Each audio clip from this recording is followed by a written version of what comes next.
ధనవంతుల. ధనవంతులగుటకు అపేక్షించువారు శోధనలోను ఉరిలోను అవివేకయుక్తములను హానికరములైన అనేక దురాశల్లోను పడుదురు. అటివి మనుషులను నష్టములోను నాశనములోను ముంచివేయును. ఎందుకనగా ధనాపేక్ష సమస్తమైన కీడులకు మూలము.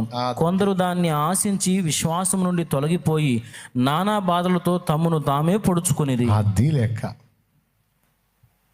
ఈ తమ్మును తామే పొడుచుకొనిది అనేది ఒకటి తీసుకోండి.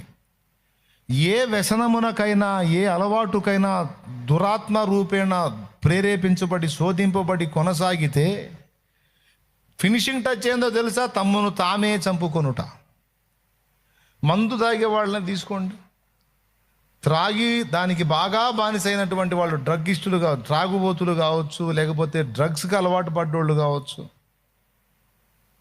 అలాగే విచ్చలవిడి లైంగిక పాపానికి అలవాటు పడిన వాళ్ళు కావచ్చు, వ్యభిచారమునకు అలవాటు పడిన వాళ్ళు కావచ్చు. దురాత్మ చిన్నగా అలవాటు చేసే చివరికి ఒక వ్యసనంగా మారి వాళ్ళలో కూర్చుంటే వాళ్ళ ముగింపు సీన్ ఏంటో మీకు తెలుసు. అందులో మెజారిటీ చివరికి ఆత్మహత్యలు చేసుకున్నారు. తమను తామే పొడుచుకొనుట అంటే ఆత్మహత్య. ఏదైనా సరే వ్యసనాన్ని పట్టించి తీవ్ర రూపం దాల్చి చివరికి వారిని వారే చంపుకునేటట్టు శోధిస్తుంది. ఇది దురాత్మ పని, దయ్యం పని.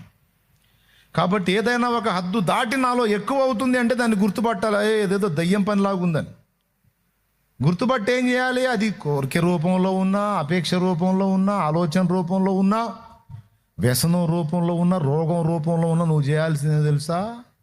యేసయ్య దగ్గరకు తేవాలి. నేను భయంకరమైన త్రాగుడు వ్యసనంతో సంవత్సరాలు పీడించబడుతున్న వాళ్ళకి చాలామందికి చెప్పిన సలహా సూపర్గా వర్కౌట్ అయింది. ఇంజక్షన్లు వద్దు, తాయెత్తులు వద్దు, పసర్లు వద్దు, ఏమొద్దు నాయన. 3 దినాలు ఉపవాసం ఉండి 3 రోజులు పూర్తిగా ఉండలేకపోతే కనీసం ఉదయం నుంచి సాయంత్రం 3 వరకైనా, మధ్యాహ్నం 3 వరకైనా ఉండి ఆ తర్వాత తిని ఇట్లా 3 రోజులు చేయి. నీకు దాని మీద ఖచ్చితంగా జయం వస్తుంది నాయన. ఒకసారి చేసి ఆగకుండా మళ్ళీ కొద్ది రోజులాగి మళ్ళీ చేయి. ఆటోమేటిక్గా నియంత్రణ మొదటిసారిలోనే వచ్చేస్తుంది నీకు. అదనంగా ఇంకా ఆత్మయందు బలం కొరకు ఇంకా మళ్ళీ ఉంటా ఉండు, చాలా బెస్ట్ అని నేను చెప్పిన మాట విని చాలామంది ఆ త్రాగుడు మహమ్మారి బంధకాల నుంచి బయటపడ్డారు. నాకు తెలిసిన ఒక బ్రదర్ ఉన్నాడు, 30 ఏళ్ల సీనియర్ త్రాగుడులో. గుడిసెలో కూర్చొని గుడిసెకి నిప్పెట్టుకున్నాడు చచ్చిపోవాలని, ఫుల్గా దాగి. అంత వీరుడు ఆయన. పాకాలో కూర్చొని పాకాకు నిప్పు పెట్టుకొని కూర్చున్నాడు లోపల కాలిపోవాలని. ఎవరో చూసి బయటికి లాగారు, బతికిపోయాడు.